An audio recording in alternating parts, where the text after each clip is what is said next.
Good morning, ladies and gentlemen.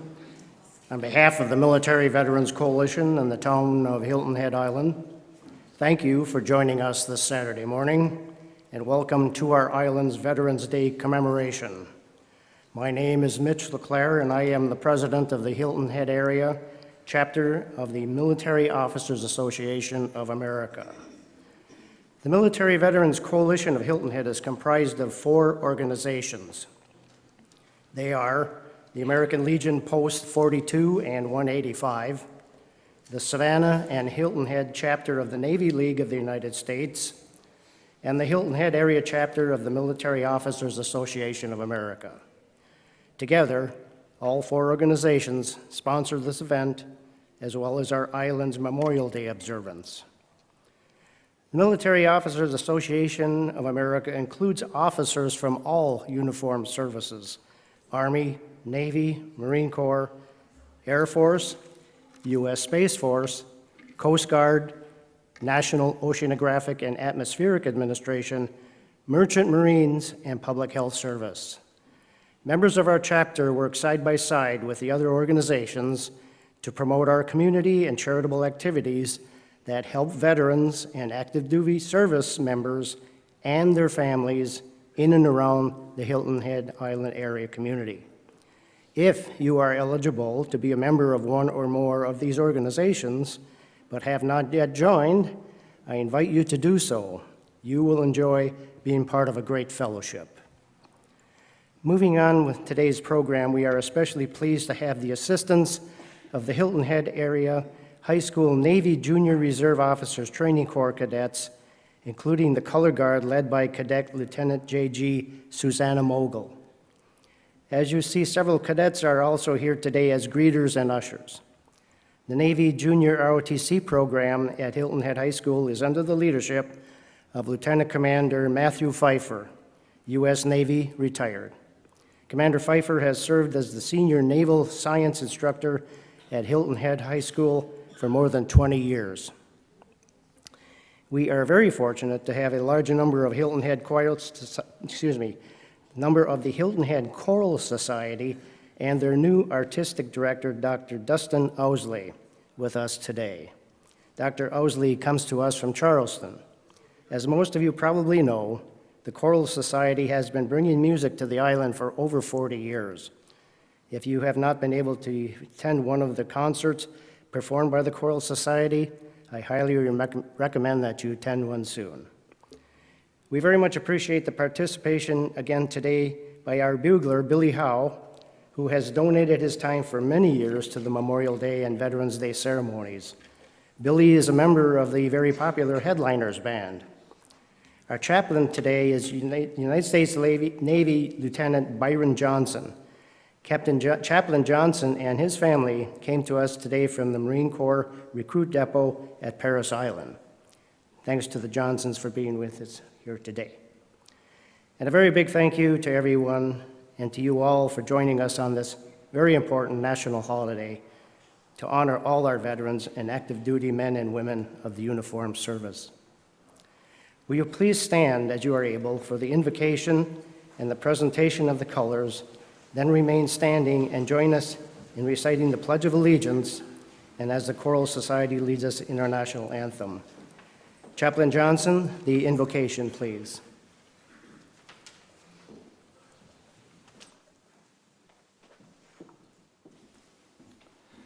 Let us pray.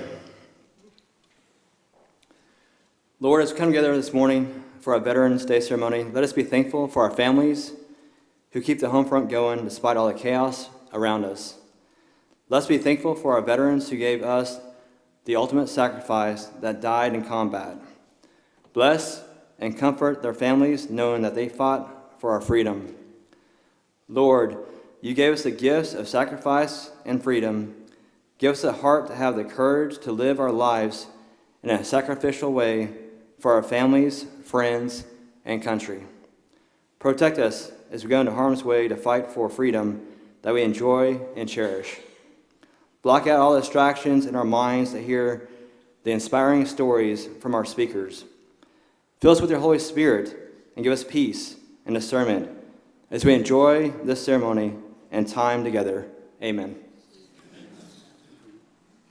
Color Guard, present the colors. Bugler, please sound to the colors.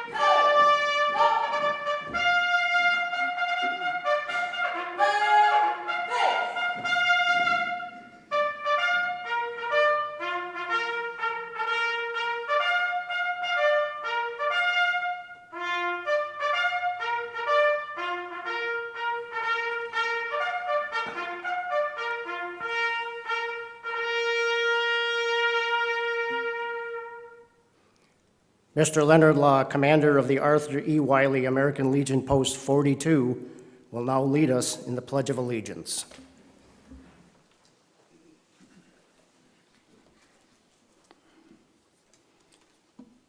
Good morning, Hilton Head. Thank you for joining us here in this celebration of Veterans Day and to honor our comrades who have fallen while performing their last duties for their countries.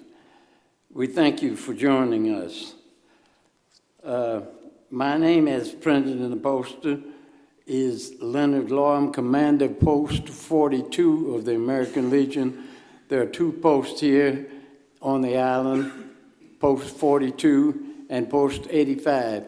And we invite those of you who are not members of the Legion to come and join us. We need all the help we can get so that we can do things to help each other and the community that we live in. I'm a history buff, and I'd like to make a little comment before going into the history of the pledge.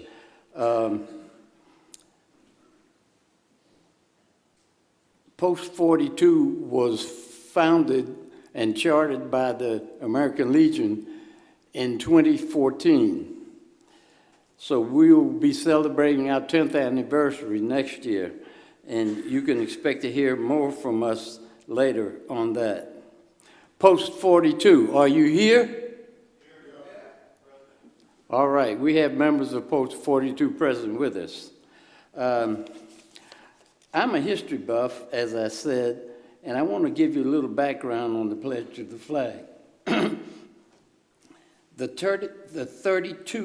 31 words which affirm the values and freedom of the American flag, that the American flag represents, are recited while facing the flag as a pledge of Americans' loyalty to their country.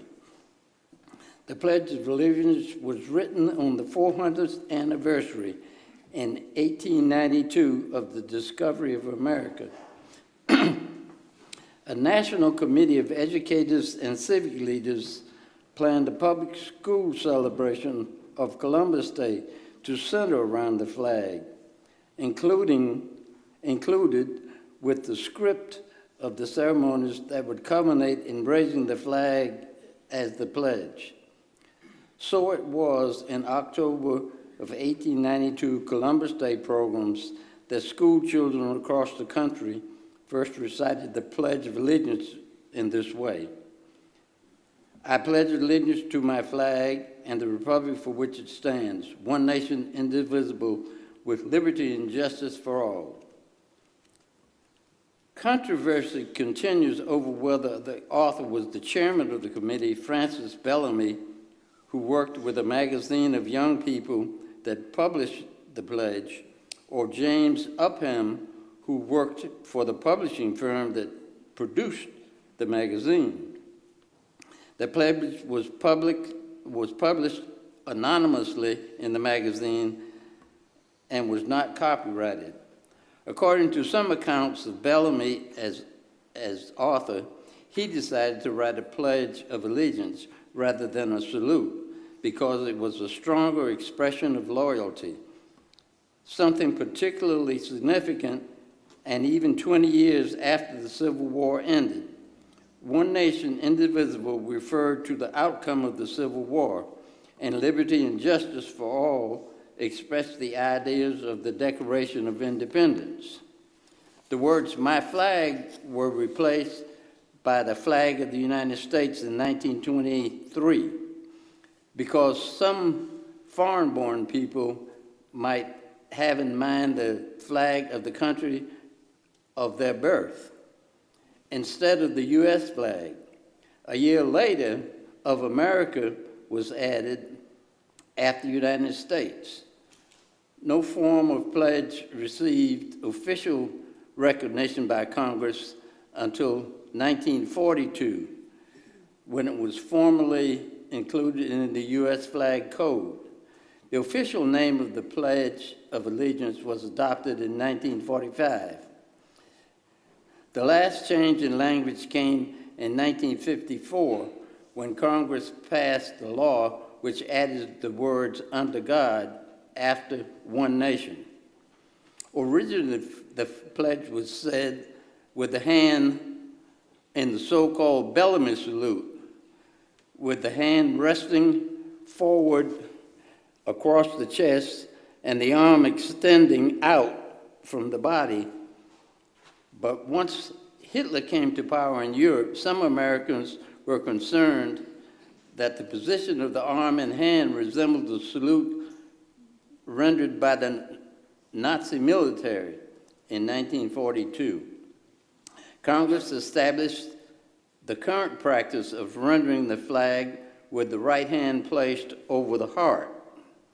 Section 7 of the Federal Code states that when not in military uniform, men should remove their headdress with their right hand and hold it over the left shoulder, thereby resting the hand over the heart.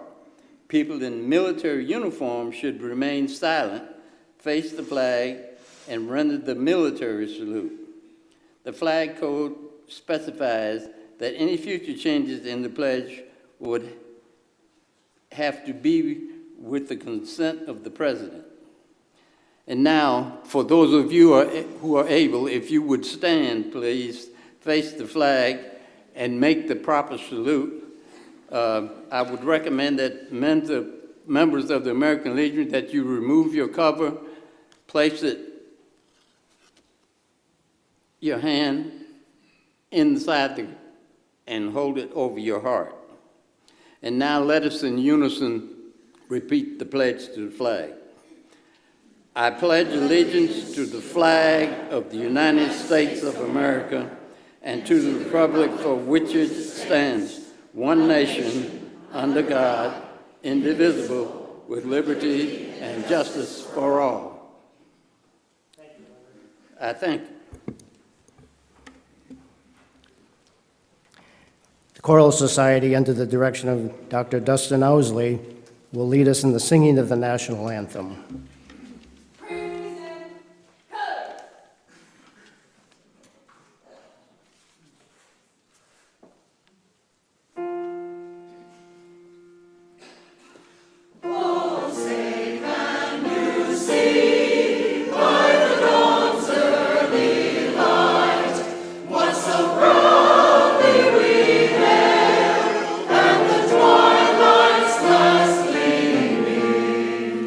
Whose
Thank you, Dr. Owsley, and thank you, Color Guard. Great job. Please be seated.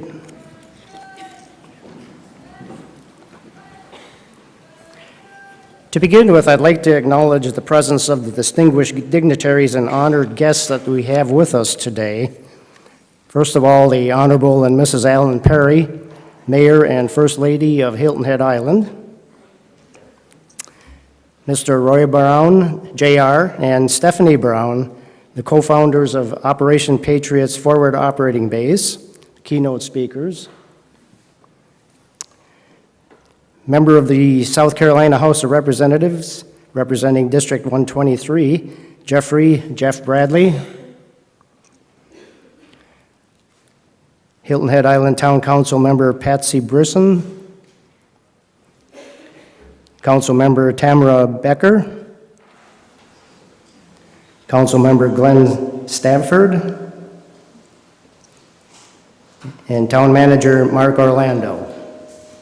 Great to have you with us.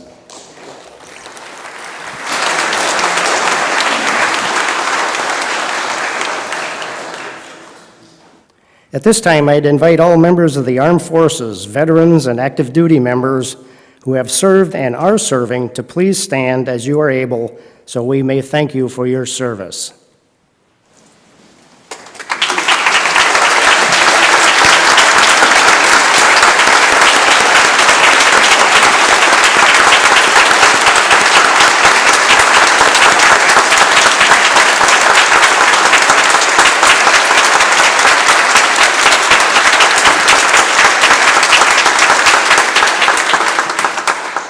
From a grateful nation, thank you one and all.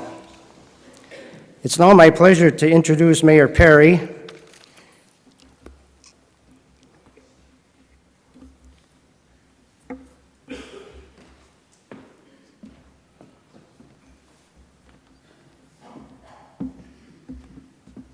Good morning. First of all, I'd like to take a moment to offer our gratitude and thanks for the association and the committee for putting this on. It is a great thing that they do for our community in recognition of those who have served. So let's give a round of applause for them.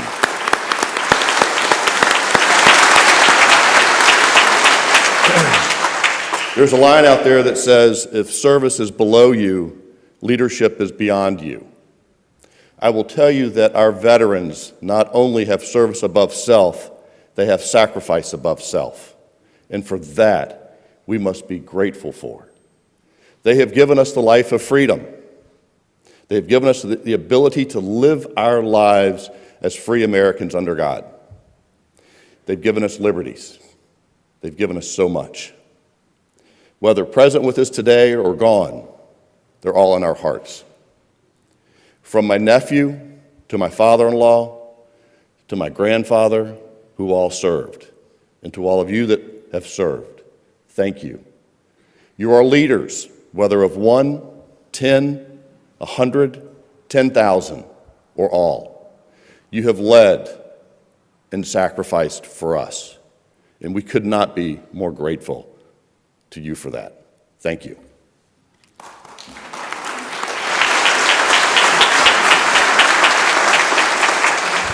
Now, as I read the proclamation, whereas America's veterans have risked their lives through 2 world wars, conflicts and struggles in foreign lands, and in numerous peacekeeping and humanitarian missions to keep faith with our nation's fundamental values of freedom, democracy, and human dignity.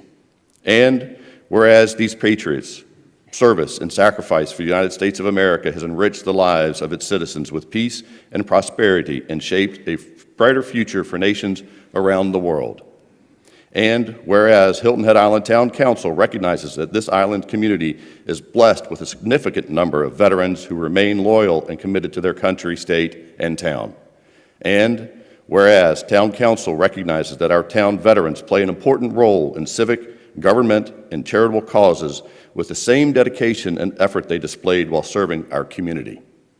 And whereas, on behalf of all citizens of Hilton Head Island, we come together to recognize, appreciate, and honor those who have fallen, passed away, and still with us today, for giving of themselves in defense of the freedom our country affords us all. Now, therefore, I, Alan R. Perry, Mayor of Town of Hilton Head Island, South Carolina, do hereby proclaim Saturday, November 11th, 2023 as the Town of Hilton Head Island's observance of Veterans Day.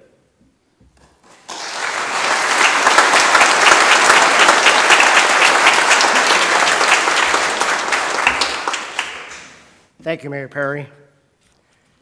At this time, I'd like to invite Mr. Bart Bebnell, Esquire, the Vice Commander of American Legion Post 185, to come up to the stage and toll the bell 11 times to mark the month, day, and hour, November 11th at 1100 hours in 1918, when World War I hostilities ceased, as agreed to between the Allies and Germany. That first armistice, a ceasefire agreement to be effective at 1100 hours on November 11th, was signed at 5:15 a.m. that day in the personal railroad car of the French Field Marshal, which was located in the French forest.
Thank you, Bart. A tradition of Veterans Day is the reading of the poem In Flanders Field by John McCrae, who wrote it in December of 1918. This poem quickly became a symbol of the sacrifice of all who fought in the First World War. A copy of the poem is on the last page of the program that you have. This year, Junior Navy ROTC Cadet Lieutenant J.G. Susanna Mogul has been chosen for the honor of reading In Flanders Field.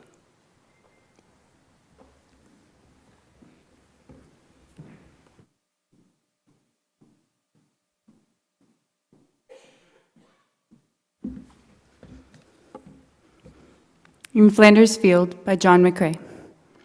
In Flanders Fields the poppies blow, between the crosses, row on row, that mark our place, and in the sky the larks, still bravely singing, fly, scarce heard amid the guns below.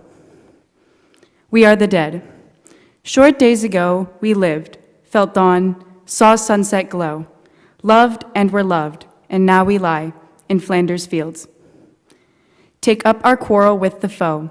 To you from failing hands we throw the torch. Be yours to hold it high. If ye break faith with us who die, we shall not sleep, though poppies grow in Flanders Field.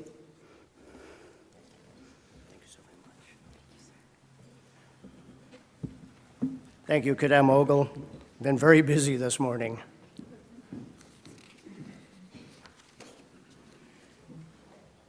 The Hilton Head Choral Society will now treat us to their patriotic musical interlude.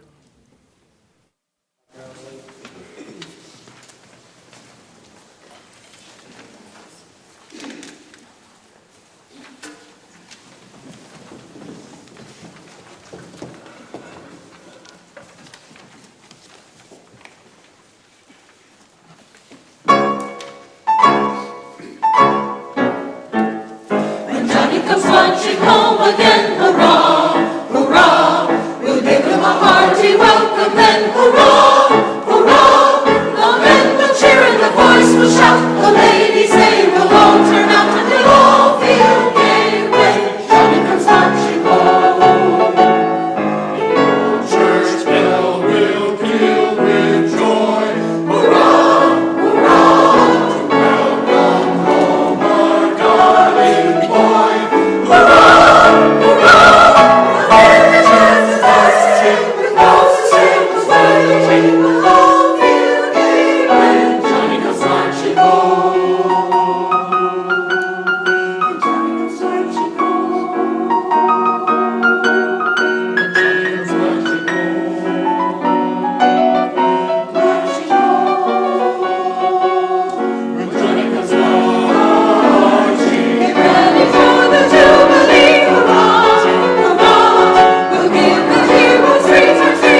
Thank you, Dr. Owsley. Very well done.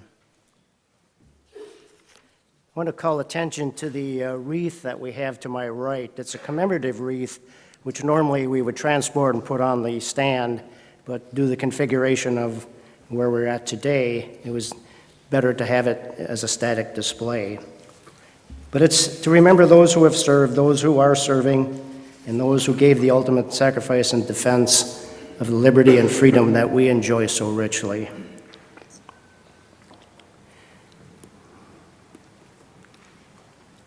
Bugler, please play taps.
Thank you. Please be seated.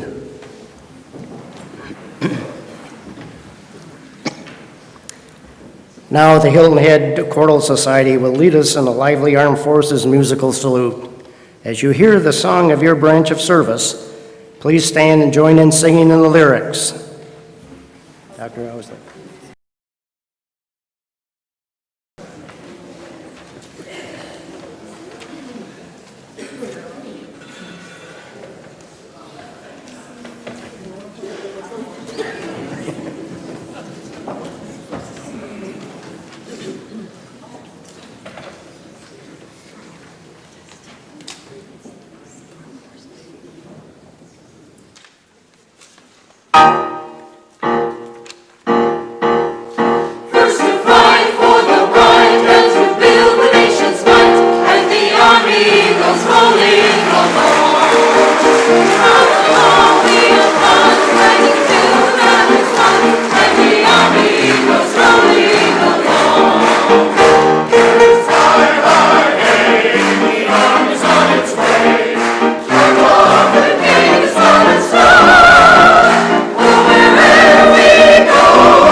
And now it's my sincere honor and pleasure to introduce our guest speakers, Marine Corps Combat Veteran Roy J.R. Brown and Mrs. Stephanie Brown, who are the co-founders of Operation Patriot's Forward Operating Base, OPFOB, located in Richmond. They and the organization they are building is doing an awesome job of creating and fostering positive experiences for military veterans and first responders and their families. Please listen carefully and share this information with those who are not here today. JR and Stephanie?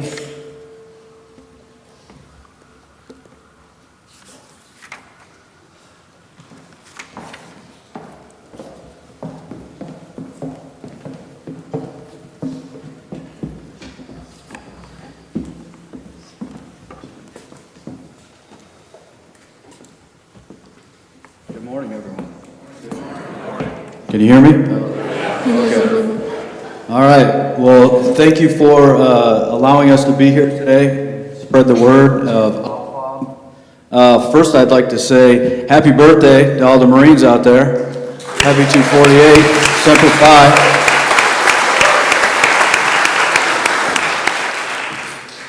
So again, my name is Roy Brown Jr. My wife and I founded Operation Patriot's FOB, and it was based off a necessity of trying to combat the epidemic that we have amongst our veteran ranks of suicide. I've currently lost 26 guys that I served on the battlefield with to suicide. Between myself and 3 other board members, we have over 160 suicides between us, and it's unacceptable. So how we got to this point was I joined the Marine Corps. I went to boot camp a month after 9/11. I spent 4 years in the Marine Corps. I had the best job in the military. I got to play with dogs every day, and I got paid for it. So I had a narcotics detection dog to start with that I took down to the Mexican border, where we worked for 3.5 months for a drug interdiction mission. Found a couple $1 million worth of dope down there. And then afterwards, Iraq kicked off, and I switched over to a bomb dog, and I deployed with 1st Battalion, 2nd Marines from 2004 to 2005. After that deployment, I got home, and I had every intentions on making a career out of the Marine Corps. But a small little company called Blackwater had just gotten their big contract with the Department of State, and they heavily recruited myself because of the canine resources and assets that I brought to the table. So I jumped on that, and I went back to Iraq for an additional 2 years. After 2007, I had an injury. We were doing a training exercise, room clearing exercise at the Crossroads in Baghdad, and I ripped my kneecap off, and that kind of ended my contracting and deployability career. So when I came home, Stephanie and I were dating at the time, and she lived in New York City. So after 3 years consecutively in Iraq, I moved to a city of 8, 9, 10 million people that I didn't feel like I had anything in common with. This was the height of the McCain-Obama election cycle, anti-Iraq, anti-Afghanistan war, and I just didn't feel like I had anything in common with anyone. So I did like a lot of veterans do, and I self-isolated for an entire year in a 600-square-foot apartment. The only time I would leave would be for surgery on my knee, rehab on my knee, and every once in a while this beautiful lady could drag me out to a show or do something. But after spending 3 years doing everything that I did with the brothers that I had over there, you know, at 10 o'clock in the morning, I'm in my boxers and my T-shirt watching Jerry Springer, and I'm still getting phone calls and emails. Hey, Pedro just got killed. Hey, you know, Sam just got blown up. And while I'm sitting there, I start to develop this survival's guilt. You know, hey, I can still be over there. I don't need to be able to run. Put me in a truck with a gun, and I can still get it done. And that was the start of my PTSD. I started to have nightmares at night, anxiety, depression, survival's guilt. And as we all know, idle mind is a devil's playground. So in that entire year that I spent in that apartment, the devil was playing his games. So we decided, I'm originally from upstate New York. We decided to move back to upstate New York because my father's health was fading. He was an Army veteran. So after spending 3 years of losing the ones that you love the most and that you're close to, you really start to appreciate the time that you have with your loved ones. So we moved back up to upstate New York. Within the first couple weeks that we were there, we were at a restaurant bar one evening, and I ran into a classmate that I had graduated high school with.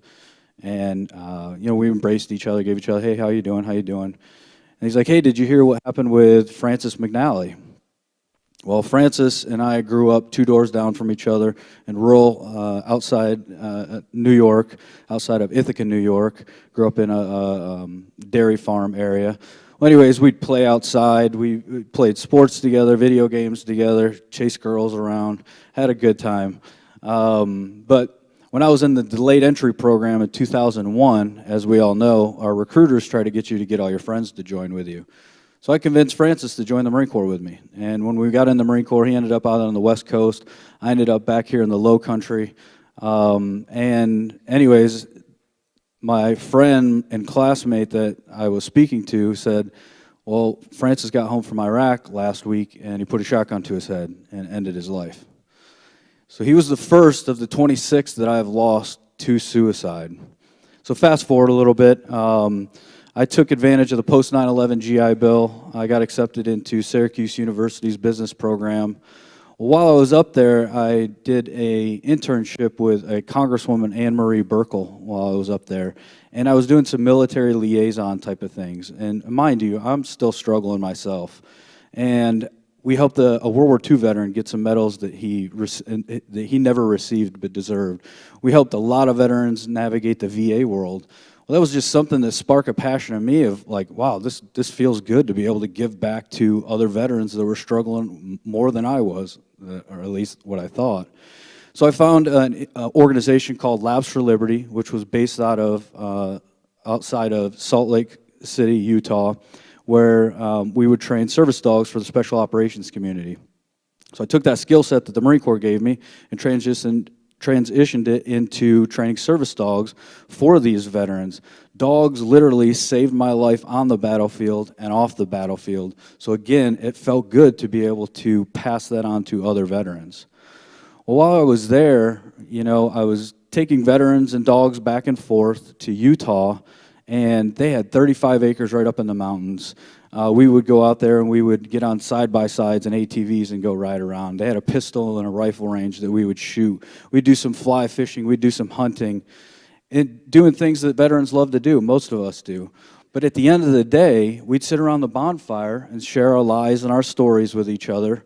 I got more therapy out of that than I ever did with talking to any of the doctors at the VA or civilian doctors. I got more therapy out of talking with like-minded individuals. Well, Stephanie had picked up on something that she noticed every time I'm going back and forth that I would come back uplifted and rejuvenated. And she picked up on that. So in 2019, unfortunately, I lost 5 guys within a 13-month span to suicide. And I broke down to Stephanie. I'm like, there's got to be more that we can do. There's got to be more. And she had brought up, well, hey, what are you doing out in Utah? Every time you guys go out there, you guys come back and you seem like you're refreshed. I'm like, you're right, let's move to Utah. And she... Yeah. I don't know if this is on or not. She squashed that pretty quick. We had just moved back down here to the Low Country. Okay. But anyway, she's like, you're on to something though. Why don't we try to recreate something like that down here? So we started to do our research. We found that if you draw a 90-minute driving circle radius around our facility, there's over 120,000 veterans. There's over 30,000 active duty, and this past year we were able to open up our facility to first responders, and we don't really have a way of computing how many first responders are actually in the area. So as we all know, all the veterans in here, we like to call that a target-rich environment. So we started to put a plan together to start this organization called Operation Patriot's FOB. And basically, OPFOB is a place for like-minded individuals to come together. There's no doctors, there's no medication out there, and you don't have to be broken to come out. But it's for like-minded individuals to come together to build that camaraderie that a lot of us miss the most when we return home from war. You got to think, I was in a gunfight back in 2004. 3 days later, I'm sitting at home on my mom's couch. And to be able to turn it on and turn it off like that, it's very difficult. It's easy while you're over there because you have all your brothers that are there with you. But then when you come back home, you don't feel like you have anybody around you that truly understands the things that you went through and the dark humor that we have to acquire to be able to get through those situations. So OPFOB is a place for like-minded individuals to come together to build that camaraderie so we can reduce the number of veteran suicides and lean on each other when times get tough. So I just wanted to go into a few of the things that we've been doing out at the FOB and kind of reiterate a little bit about the mission that JR spoke about. So our mission is creating and fostering positive experiences for combat veterans, active duty, first responders through outdoor and recreational activities. We create an alliance through peer engagement in a comfortable and relaxed environment. And our goal is to allow our veterans to realize that they have a purpose beyond the call of duty, and then we just kind of help facilitate them finding it. So I know that we've all recognized our veterans today, so I just want to do a little exercise. Nobody has to get up, but can I see a show of hands of where all our veterans are today? All right, now keep those up. Where are our spouses? And the rest of our family members, the children, grandchildren, parents, aunts, uncles, siblings. Everybody here is connected in some way to those that have served. So we all know that we have a small percentage of our U.S. population that are veterans, with just 6.5%. But even though we have such a small percentage of those that have served, we have a very large percentage of those of us that have served alongside of them. And that's an important part that we want to make sure that we take into consideration. So when we first founded OPFOB, we were really focused on our combat veterans strictly because we needed our kind of ground of where we were going to start at. And for us personally, we were seeing the high rate of suicides in the group of combat veterans. Well, we learned really quickly that if we're only focusing on the individual veteran, we're missing out on what they really need with their support group that JR just spoke about. So when we send our troops overseas, every combat veteran has 6 support troops that go along with them. Now, when they come back home, there's no reason to think that that support needs to go away or that support isn't as crucial when they're back in the States.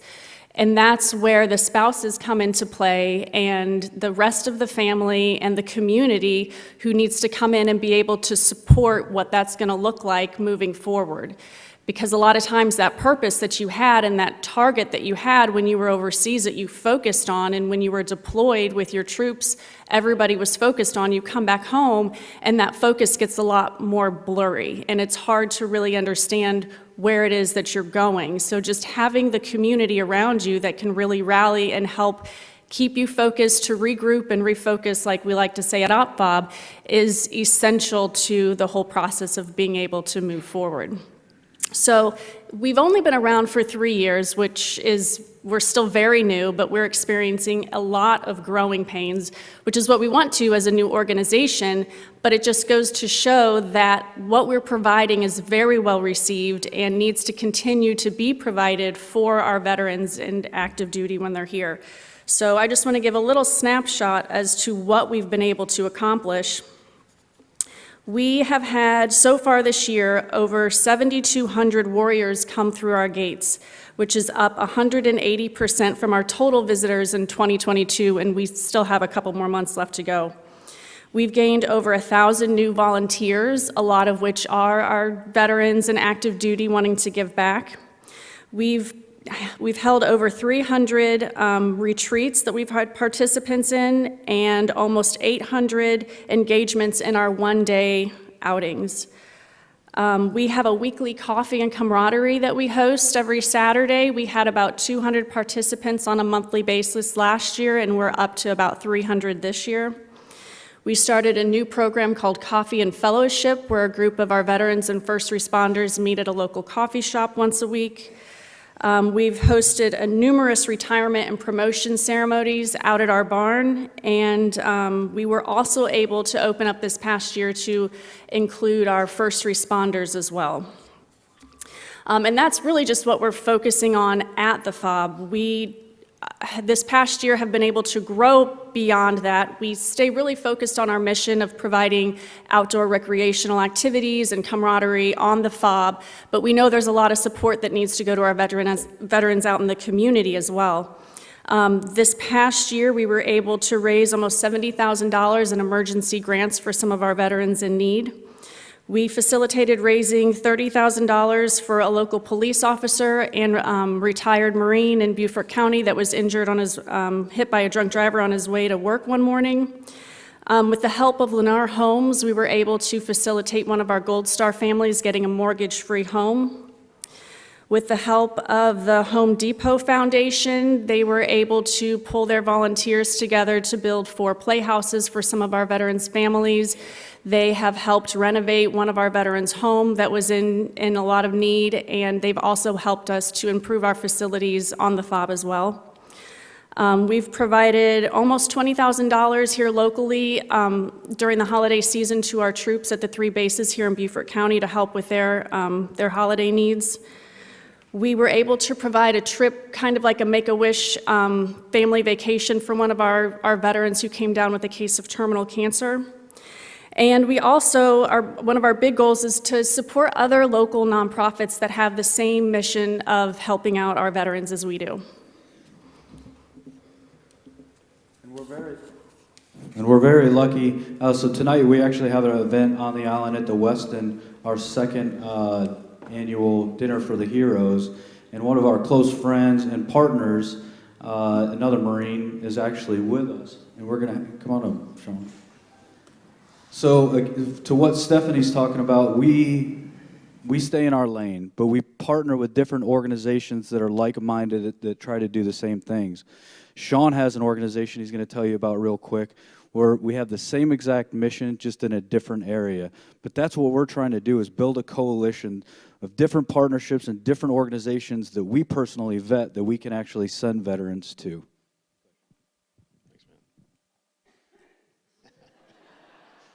Just left me hanging there, didn't he? No. We celebrated the birthday last night. Everything's Yeah. I lost my footing, as you can tell, you know.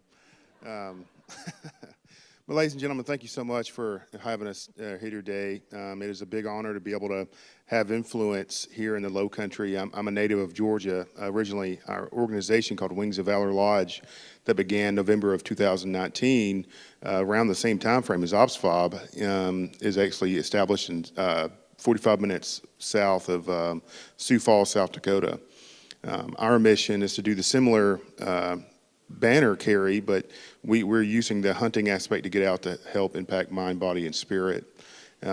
Something I press really big at the lodge is to my staff directly, and also to the over 100 volunteers we have, is that you got to have faith that this is going to work. Because if we can't have faith, the veteran's going to see it.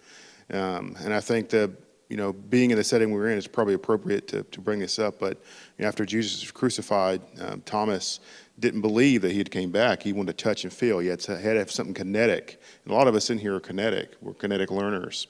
And finally, Jesus came unto Thomas, and he said, touch my side, touch my hands. You see, Thomas, I've risen. And I think with veterans, we just have to show them they have purpose. We have to show them that we have the capability to come home. Because you're not broken, you got to come home. Once we get you home, lodges like mine or Wings of Valor, I won't say mine, it's not just mine, but Operations FOB and some other organizations we're going to try to partner this coalition with across the nation. A planting of a seed. Everyone has always seen a forest fire. Well, after that forest fire has subsided, a new beginning begins. And that's what happens. Combat is a fire. It is a yielding weight that weighs upon the shoulders of fighting men and women. That's a fire burning within. They come home, that fire starts burning. That fire starts to dim it, and that's when the demons come to hunt. And you no longer are armed to fight those demons because we're trained for war and battle, but we're not trained to come home. And that's the biggest problem I had. I became a raging alcoholic. I became someone that didn't even look like myself in the mirror. And I was having to find a purpose to wake up tomorrow because I was given a pension to go home and say, hey, please don't commit suicides. Here's a good pension as if you did 20 years. And for me, that wasn't enough. And I started seeing guys commit suicide, dying on car wrecks, bike wrecks, drug overdoses. I had a Marine I was at Walter Reed with, and his name was Felber. He was a sniper with 1-6 Marines. And I was first time 8th Marine, and a lot of us served together in different theaters, situations. And, we'd come home, and he had to run with drugs. When the medications quit working, street drugs started to come into play. When they quit working, he just started doubling up on all of it and drinking and everything else, trying to chase that adrenaline rush of purpose. And he goes home, and we had this Master Sergeant come in, and I told the Master Sergeant, I said, look, I understand you want to deal with him like a fleet Marine, but you can't do that. I said, Master Sergeant, he's going to die if you send him home. 9 months later, the man committed suicide because he was disconnected from his purpose, which was the Corps. And, I felt the same way going home. So for me, the Corps is the core piece that brings us together. Your branch of service is what brings us together. And we are a brotherhood of services that come together as a coalition. And that's the same thought process. If we can have 6 locations across the nation, we can allow veterans to be in our care, not the VA care, maybe partner with the VA, but to give them the aspect of their brothers and sisters that understand what they're going through in the seat they're sitting in or the shoes they're trying to fill. It's hard to come home from war or from being in theater support the effort of war. And you come home and those medevac choppers have people that just been through hell. Let's just face it. And you're sitting there and you see the bodies come through. You see guys like me come through all mangled up from IED blasts or gunshot wounds. That takes a toll on the human. It's not natural. It's not natural to see such things.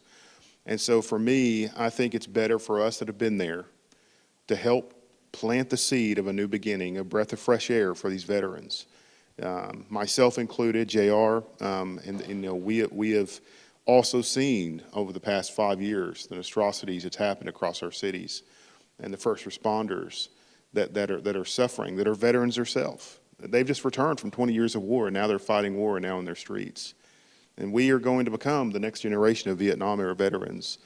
And thankfully, to Vietnam-era veterans today in this room, welcome home, and thank you for not allowing us to become this next generation that is forgotten. Ladies and gentlemen, thank you so much for having us here. I hope you plan to support organizations like ours and local organizations you can get plugged into. It takes your support to make it happen. Taxes ain't going to help us, I promise. It's general support by people like yourself and our fellow veterans. I see a couple Korean vets hats in here and everything else. Thank you so much for fighting in that freezing weather. And all veterans, welcome home. Thank you so much.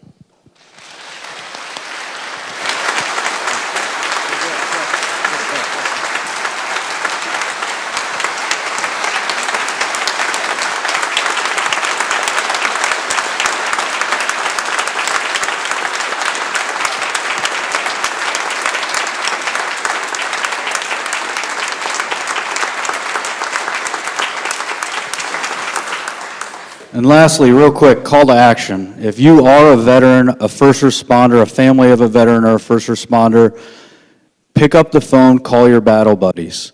You would be surprised how much that phone call could mean to that veteran. You never know what's going on in somebody's head. Reach out to OPFOB, reach out to a different organization. It's going to take all of us together as veterans to slow this epidemic of veteran suicide that we have. So let's all work together. Thank you.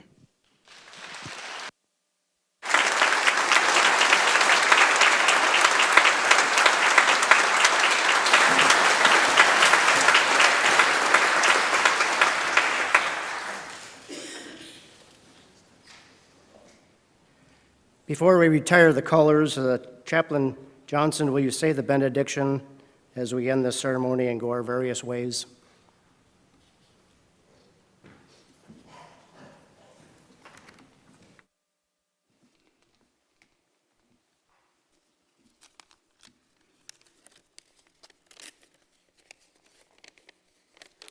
Let us pray.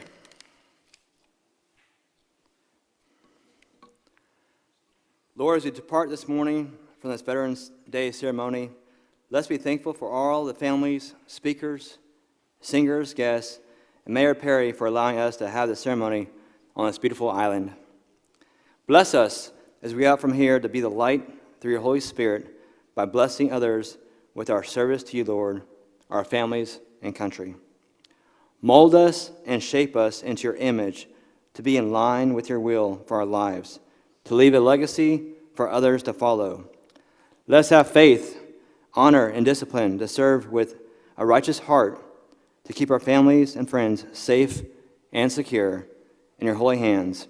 Amen. Thank you. And a big thanks to the Choral Society for your splendid performance this morning. That was outstanding.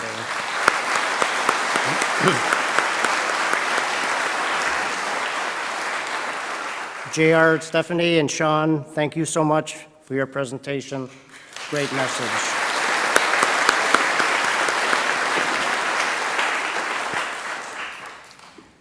Color Guard, please post the colors.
The Military Veterans Coalition appreciates the support and assistance of Mayor Perry, Mayor of Hilton Head Island, members of the Town Council, Mark Orlando, the Town Manager, and Aaron Black, the Facilities Manager, and his team.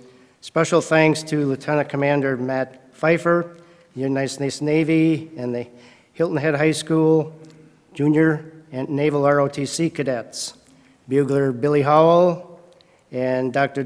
Dustin Osley, and the members of the Hilton Head Choral Society. Sincere thank you to Peter Hires, Captain United States Navy retired, for always setting up and managing the stage, to former United States Lieutenant Richard Dubio for his assistance to coordinate this event, and to Omega Graphics and Printing for producing the program. And a very special thank you to Colonel Retired Dennis Flynn, who did an outstanding job of coordinating this event. Dennis, you made it easy. Thank you. And a final note, on sad note, we have lost one of our leaders this past week. Colonel Retired John Culley, our past president, expired after a lengthy illness this last year. And we miss him terribly, and we will miss him. So a very special thanks to our veterans and families who are here today. This is all about you. Thank you all, and God bless America.